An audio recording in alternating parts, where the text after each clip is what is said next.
Zee 24 तास एक पाऊल पुढे। पुणे महापालिकेवर चक्क गाढव मोर्चा काढण्यात आलाय। बीडीपीने बाधित झालेल्या गावातील लोकांनी हा मोर्चा काढला होता।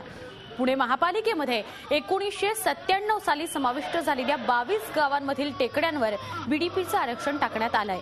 राज्य सरकार आणि महापालिकेनं बीडीपीचा घेतलेला हा निर्णय गाढवपणाचा असल्याची टीका करत 22 गावातील लोकांनी गाढव मोर्चा काढत सरकारचा निषेध केला।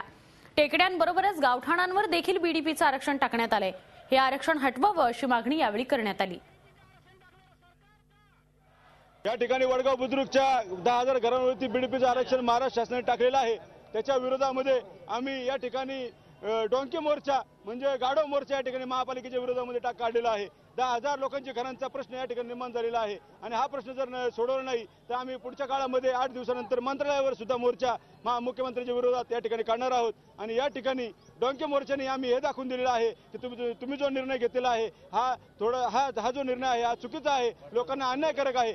झी 24 तास एक पाऊल पुढे।